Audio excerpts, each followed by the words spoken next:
Hai, nama saya Ayu Oktariani. Orang-orang biasa manggil saya Ayu. Saya adalah perempuan yang hidup dengan HIV. Di tahun ini adalah tahun ke-12 saya hidup dengan HIV. Hidup dengan HIV tidak pernah menjadi pilihan bagi setiap orang. Beberapa orang terinfeksi HIV karena mereka berhubungan seksual dengan tidak aman. Beberapa lainnya menggunakan narkoba suntik secara bergantian. Tapi ada juga kelompok-kelompok yang beresiko, tapi mereka tidak menyadari itu. Nah, mereka adalah ibu rumah tangga yang mendapatkan HIV dari pasangannya, dari suaminya. Nah, orang-orang ini kita semua ini diliputi oleh bayang-bayang stigma dan diskriminasi. Dan stigma diskriminasi ini kemudian akhirnya merenggut hak hidup kita semua.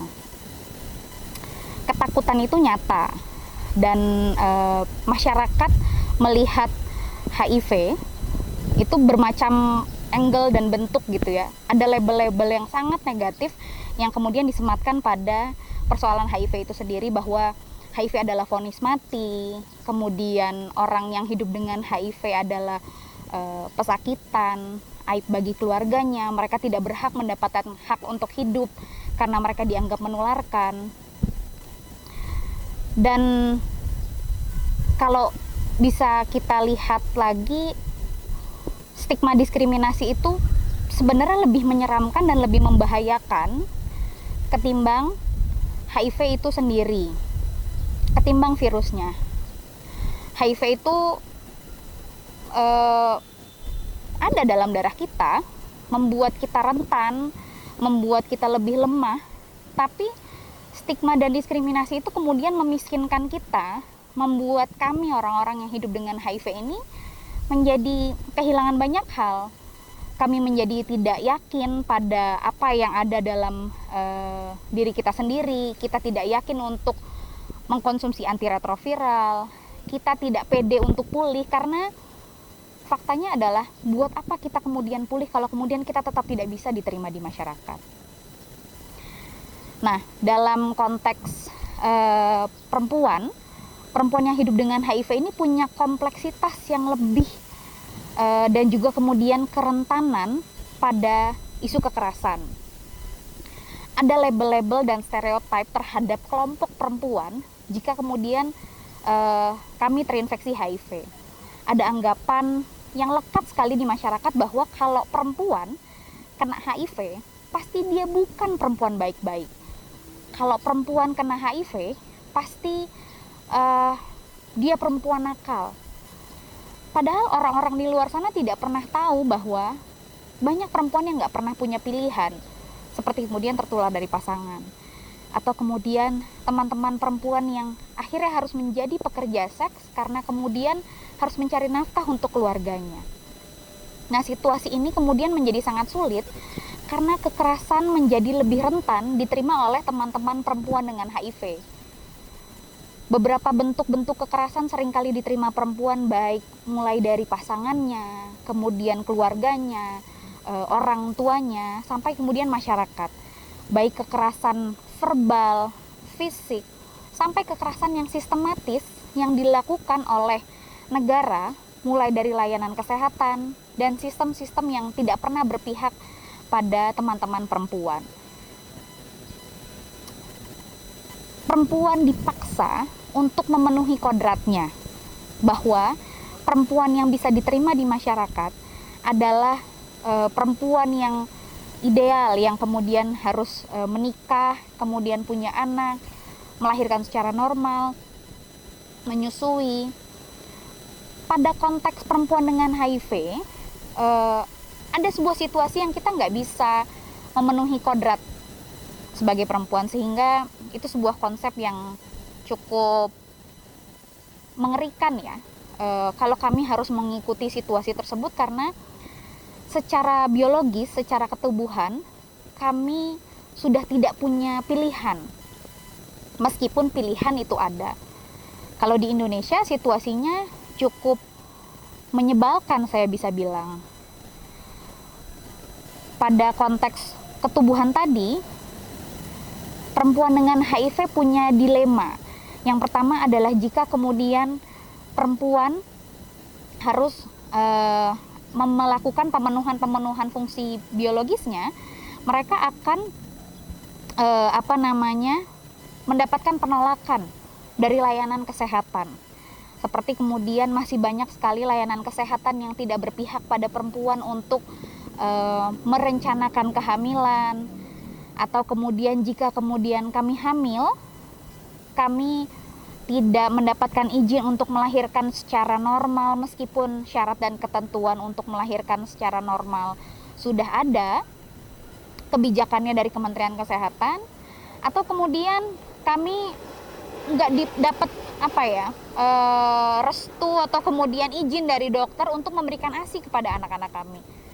Situasi itu kemudian jadi sulit kalau kemudian kami dipaksa untuk memenuhi fungsi ketubuhan atau memenuhi hak kami untuk menjalankan fungsi biologis.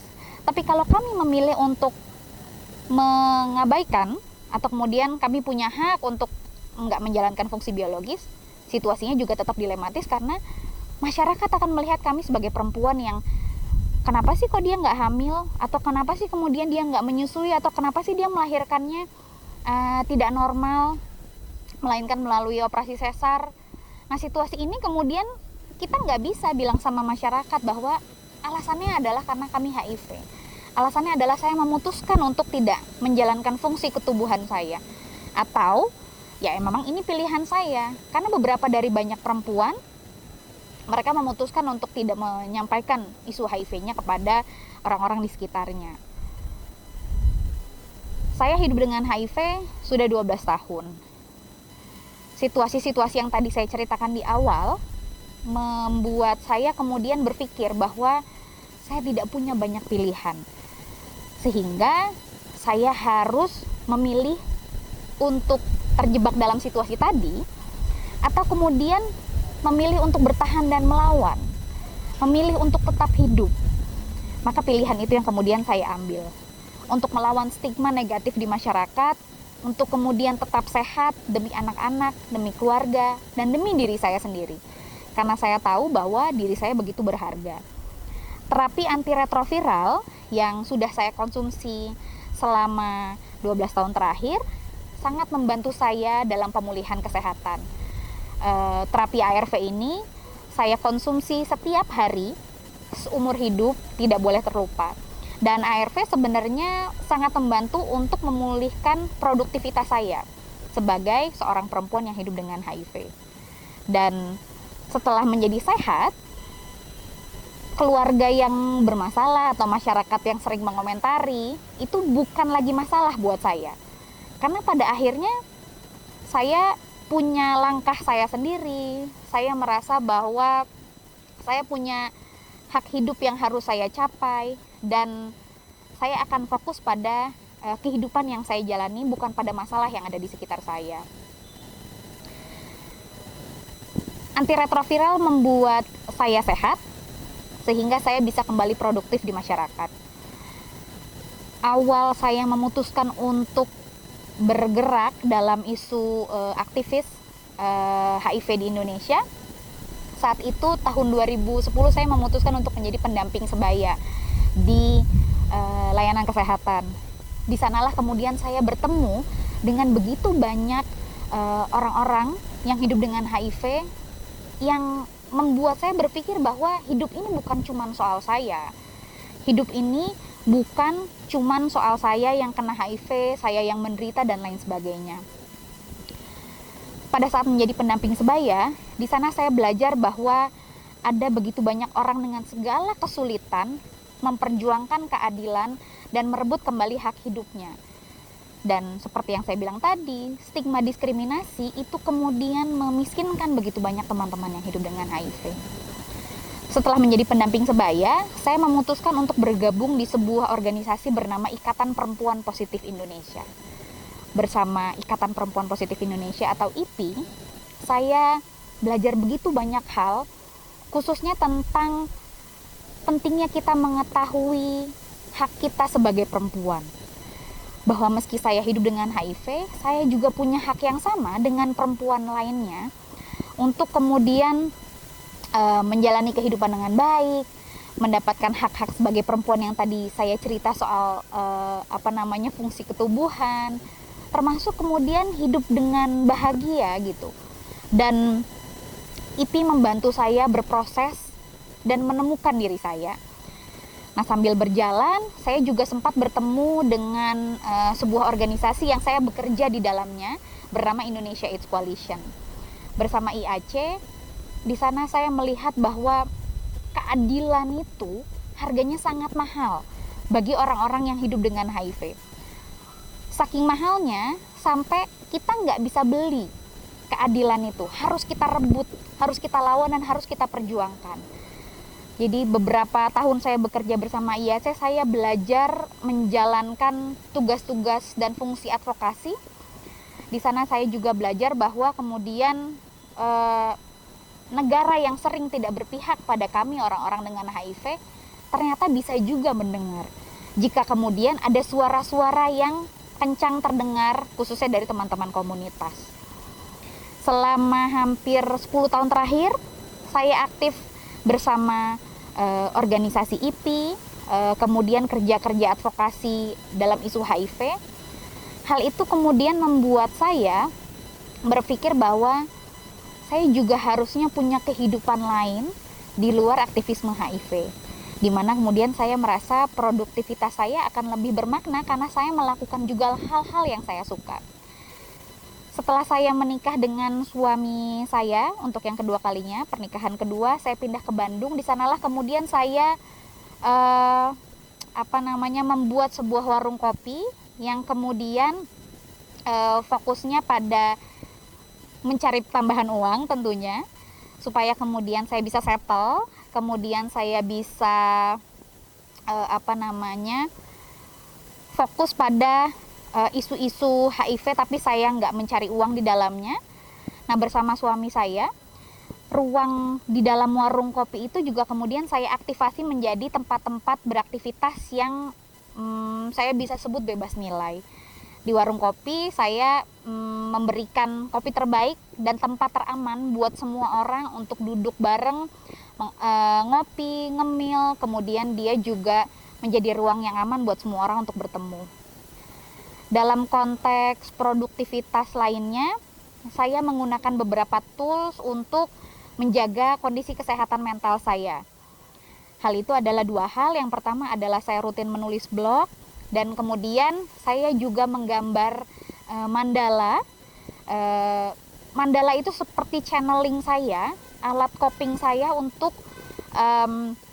melihat kembali ke dalam diri saya, kesalahan-kesalahan yang pernah terjadi, masalah-masalah yang ada, bahwa semua emosi-emosi yang saya rasakan itu valid, bahwa saya adalah manusia biasa. Dan melalui menulis di blog dan menggambar, saya menemukan sebuah kedamaian, di mana kemudian proses berdamai dengan kehidupan HIV 12 tahun terakhir, problematika hidup yang nggak akan pernah selesai gitu ya, bahwa emosi-emosi yang saya rasakan nyata dan saya berhak untuk bahagia, tapi saya juga berhak untuk menselebrasi setiap emosi saya dengan cara yang baik.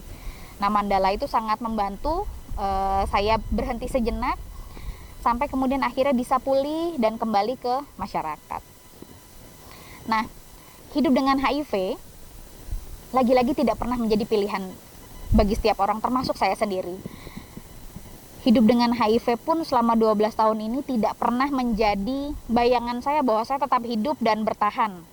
Tapi kemudian saya yakin dan percaya setelah selama ini perjuangan saya, pada akhirnya HIV tidak melimitasi saya sebagai manusia. HIV tidak memberikan saya kerugian, meskipun kalau ditanya ya sebaiknya jangan terinfeksi HIV. Tapi karena sekarang saya ada di sini, hari ini hidup sehat, produktif, bahagia, saya tidak punya banyak pilihan, sehingga saya harus menerima hal-hal yang tidak bisa saya ubah. Dan saya memutuskan untuk berdamai dengannya. Jadi HIV bukan lagi masalah buat saya, saya akan fokus pada keberlangsungan hidup saya, kemudian perjuangan bersama teman-teman yang hidup dengan HIV, dan saya yakin bahwa ada rencana-rencana baik ke depan yang kemudian bisa saya lakukan karena HIV tidak melimitasi saya sebagai manusia. Terima kasih.